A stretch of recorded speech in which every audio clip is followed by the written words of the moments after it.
मंच पर विराजमान सभी सम्मानित जनप्रतिनिधिगण, आज के कार्यक्रम के संयोजक सम्माननीय श्री राजकमल वाजपेयी जी तथा मेरे समक्ष उपस्थित सभी सम्मानित बुजुर्गों, दोस्तों, बहनों और भाइयों, ये राष्ट्रीय ध्वज ये हमारी आन बान शान का प्रतीक है और ये हमारे भारतवर्ष की एक प्रकार से संपूर्ण संस्कृति को डिनोट करता है। 22 जुलाई 1947 को संविधान सभा के सामने पंडित नेहरू जी ने यह प्रस्ताव किया था कि इस प्रकार का झंडा हमारा होना चाहिए। ये राष्ट्रीय ध्वज को तैयार करने के लिए श्री पिंगली वेंकैया, जो आंध्र प्रदेश के निवासी थे, उन्होंने सुझाव दिया था कि ये 3 रंग का हो, सबसे ऊपर नारंगी, गहरा नारंगी, बीच में सफेद और तीसरा गहरा हरा और बीच में एक चक्र होगा। ये चक्र में 24 तीलियां हैं, 24, और इस 24 तीलियों का मतलब है कि हम हर प्रकार से हमारा जीवन कैसा हो, हमारे आगे की दिनचर्या कैसी हो, ये सब कुछ ये प्रतीक के रूप में दिखाया गया है। ये 24 तीलियां हैं। मैं खास तौर से, क्योंकि हमारे बहुत से साथियों को इसकी जानकारी है, लेकिन जरूरी नहीं कि सबको इसकी जानकारी हो, इसलिए मैं इस राज की जानकारी जरूर देना चाहता हूं। ये 24 तीलियां और ये अशोक चक्र, ये गौतम बुद्ध जी ने, भगवान गौतम बुद्ध ने पहला अपना सारनाथ में दिया था। ये अशोक चक्र का प्रतिरूप है जो आप इस झंडे में देखने को आपको मिलता है। नीले रंग का ये अशोक चक्र खास तौर से हमारे सब कुछ भारतवर्ष की परिस्थिति को डिनोट करता है। ये 24 जो तीलियां हैं उसका मतलब हम आपके सामने पढ़ दे रहे हैं। सबसे प्रचलित और व्यापक रूप से सुनकर क्रमानुसार हिंदी में दिए गए हैं। इसका अर्थ क्या है 24 तीलियों का? नंबर 1, संयम, संयमित जीवन व्यतीत करने की प्रेरणा देता है। आरोग्य, मन तन से स्वस्थ निरोगी रहने की प्रेरणा देता है। नंबर 3, शांति, देश में शांति और व्यवस्था बनाए रखना। त्याग, देश और समाज के लिए त्याग की भावना। शील, व्यक्तिगत स्वभाव में शीलता, नैतिकता की शिक्षा। 6, सेवा, देश और समाज की सेवा। क्षमा, मनुष्य और प्राणियों के प्रति क्षमा की भावना। प्रेम, देश और समाज के प्रति प्रेम। 9, मैत्री, समाज में मैत्री मित्रता की भावना। 10, बंधुत्व, देश प्रेम और भाईचारे को बढ़ावा देना। संगठन, राष्ट्र की एकता और अखंडता को मजबूत रखना। कल्याण, देश समाज के कल्याणकारी कार्यों में भाग लेना। 13, समृद्धि, देश और समाज की समृद्धि में योगदान। उद्योग, देश की औद्योगिक प्रगति में सहायता। सुरक्षा, देश की सुरक्षा के लिए सदैव तैयार रहना। नियम, जागरूकता, सत्य के प्रति सजगता, निजी जीवन में नियम और संयम से बर्ताव, सत्य के प्रति जागरूक रहना। 17, समता मूलक समाज की स्थापना। नंबर 18, अर्थ, धन का सदुपयोग करना। 19, नीति, देश की नीति के प्रति निष्ठा रखना। 20, न्याय, सभी के लिए न्याय की बात करना। 21, सहयोग, आपस में मिलजुल कर कार्य करना।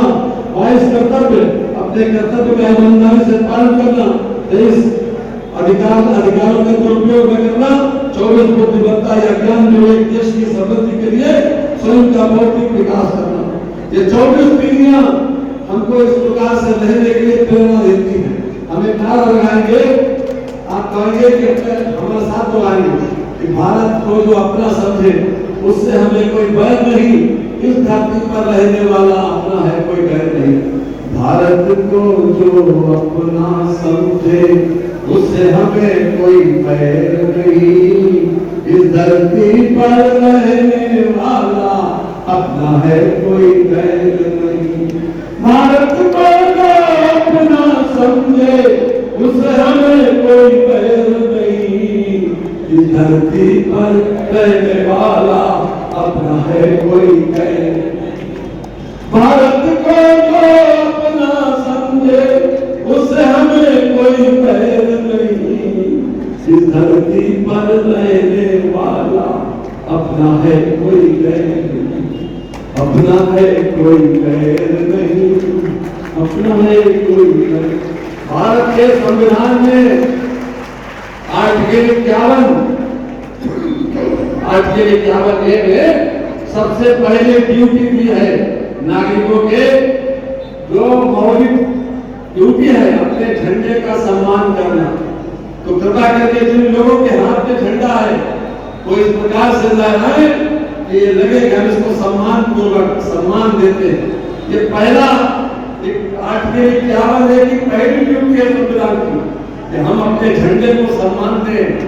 आज मुझे बहुत खुशी है कि बहुत बड़े पैमाने पर आप लोग यहाँ पर एकत्र हुए और राष्ट्र प्रेम और देश प्रेम की भावना से जो उपरोध है, हम सभी को बहुत बहुत मुबारकबाद देते हैं और बधाई देते हैं। 15 अगस्त तो कल है, आज से 79 वर्ष पहले ये देश आजाद हुआ था और पहली बार पंडित नेहरू ने लाल किले की प्राचीर से 15 अगस्त 1947 को अपना वक्तव्य शुरू करने से पहले इसी राष्ट्रीय ध्वज को फहराया। आज हम उसी परंपरा का निर्वाह कर रहे हैं। हम सब लोगों को बहुत बहुत बधाई देते हैं, मुबारकबाद देते हैं और हृदय से शुभकामनाएं देते हैं कि आने वाला दिन, महीना और साल आपके लिए बहुत खुशनुमा हो। बहुत बहुत धन्यवाद। नमस्कार।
राष्ट्रगान हुआ है लगातार, किस तरीके से विधि कार्यक्रम गणतंत्र दिवस की जन्म संध्या पर आज एक विशाल जन समुदाय ने इसका संयोजकत्व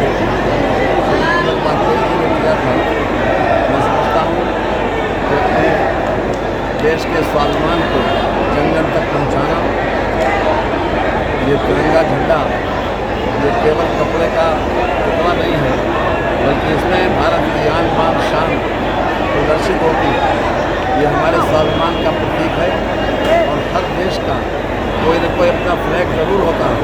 ये हमारे देश की परंपरा और संस्कृति को डिनोट करने वाला एक ऐसा झंडा है जो जिसके अंदर जो अशोक चक्र बना हुआ है, इसके अंदर 24 तीलियाँ हैं और 24 तीलियों में हमारी दिनचर्या क्या हो, हमारा जीवन क्या हो, हमारी जीवन शैली कैसी हो, ये सभी प्रकार से हमारी जीवन शैली कैसी हो उसको डिनोट करता है, उसकी प्रेरणा देता है।